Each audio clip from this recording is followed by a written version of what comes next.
प्रिय दर्शकों नमस्कार। हाजिर हूँ। यदि आपके घर का वातावरण दूषित हो गया है, छोटी छोटी बातों पर कलह हो जाता है, परिवार का कोई भी सदस्य एक दूसरे की भावना को समझने के लिए तैयार नहीं है, छोटी छोटी बातों पर झगड़ा होने लगता है, या फिर आपका जो पति देव है वो आपकी बात नहीं मानता है, या फिर आपकी पत्नी है वो आपका कहा नहीं मानती है, या फिर आपके बच्चे हैं वो आपका कहा नहीं मानते हैं, तो आज जो उपाय मैं आपको बताने वाला हूं, यदि आपने ये उपाय कर दिया तो ये सारी समस्याएं दूर हो जाएंगी। जो आपके बच्चे हैं आपका कहा नहीं मानते हैं वो आपका कहा मानेंगे।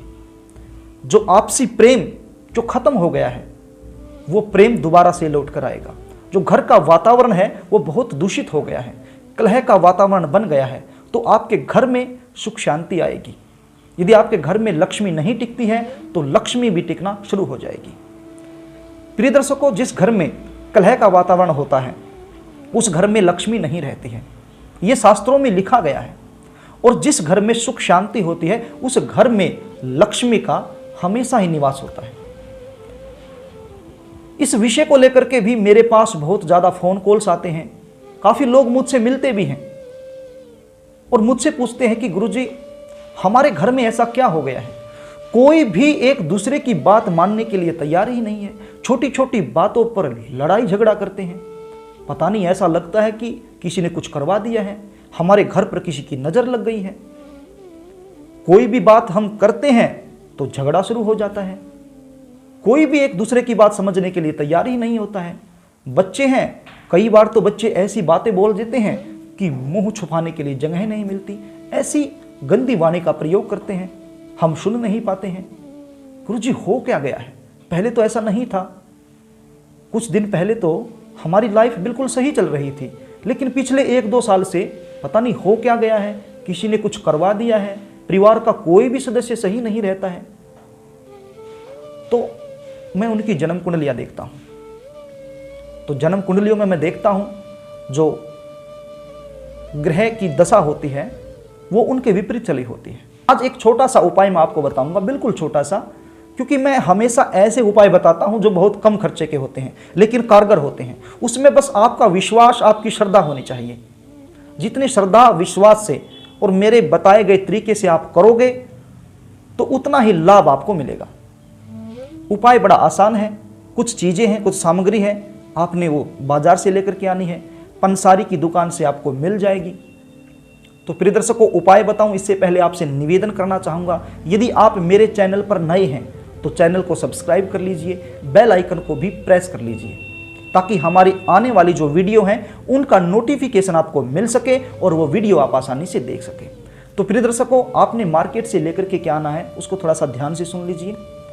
आपने मार्केट से लेकर के आना है सफेद चंदन का चूड़ा। क्या लेके आना है? सफेद चंदन का चूड़ा।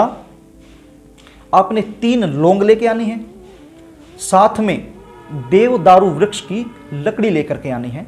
ये पंसारी की दुकान पर मिल जाएगा, जहां पूजा का सामान मिलता है वहां भी मिल जाएगा।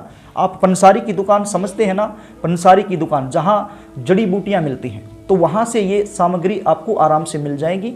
आपने लेकर के आना सफेद चंदन का चूड़ा, 3 लौंग, देवदारू वृक्ष होता है उसकी लकड़ी आपको लेकर के आनी है, और एक होता है तगर भी आपने लेकर के आना है, और थोड़ा सा कपूर। ये सब सामग्री आपने लेनी है, इसको मिला लेना है और इसमें थोड़ा सा शहद मिला लेना है। अब ये सामग्री आपकी हो गई तैयार। अब आपने घर में शाम के समय इसकी धूप लगानी है। अब आप किसी भी बर्तन में कोई अग्नि रख लीजिए। यदि गाय का जो गोबर होता है उससे जो उबला बनता है, यदि वो आपको मिल जाए तो बहुत अच्छा है। उसके ऊपर रखकर आप पूरे घर में घूम जाइए, तो घर में जो घर का जो वातावरण दूषित हो रखा है वो शुद्ध हो जाएगा। घर में जो कलह का वातावरण बना हुआ है वो ठीक हो जाएगा। जो आपके बच्चे हैं आपका कहा नहीं मानते हैं वो आपका कहा मानने लगेंगे। चाहे आपके बच्चे घर ना हो, कहीं दूसरे स्टेट में भी रहते हो, कोई दिक्कत नहीं है, कहीं भी रहते हो, चाहे आप विदेश में भी रहते हो आपके बच्चे, लेकिन घर में आपने ये प्रयोग करना है। इस प्रयोग को आप 11 दिन लगातार कर दीजिए। गारंटी के साथ आपके घर का जो वातावरण है वो शुद्ध हो जाएगा और जो आपको लगता है कि हमें नज़र लग गई है वो भी आपकी ठीक हो जाएगी। तो प्रिय दर्शकों, उपाय बड़ा आसान है लेकिन कारगर है। बड़े ही आसान तरीके से मैंने आपको समझाने की कोशिश की है। आशा भी करता हूं कि आपको समझ में आ गया होगा। ये उपाय करने से जो आपके बच्चे, आपको लगता है कि आपके बच्चों पर किसी ने करवा दिया, आपका कहा नहीं मानते हैं, शादी के लायक हो गए हैं, लेकिन हम कहते हैं कि शादी करो, कर नहीं रहे हैं, पता नहीं अपनी मन मर्जी से सब कुछ कर रहे हैं, लड़ाई झगड़ा करते हैं, गलत लोगों की संगत में जा रहे हैं, ये सब ठीक हो जाएगा ये उपाय करने से। तो प्रिय दर्शकों, मैंने बड़े ही आसान तरीके से आपको समझाने की कोशिश की है। आशा करता हूँ आपको समझ में आ गया होगा। यदि फिर भी कोई चीज़ आपको समझ में ना आई हो तो कमेंट बॉक्स का सहारा आप ले सकते हैं। कमेंट बॉक्स में आप अपनी समस्या को टाइप कर सकते हैं, मैं रिप्लाई करने की पूरी कोशिश करूँगा। यदि आप अपनी जन्म कुंडली का सटीक फलादेश करवाना चाहते हैं तो स्क्रीन पर दिए गए नंबरों से आप हमसे संपर्क कर सकते हैं और अपनी जन्म कुंडली का सटीक फलादेश करवा सकते हैं। हमारे कुछ चार्जेस होते हैं वो आपको देने होते हैं।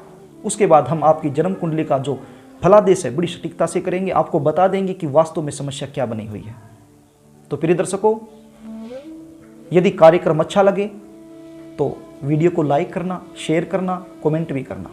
आज के लिए बस इतना ही, कल फिर मिलेंगे, तब तक के लिए नमस्कार।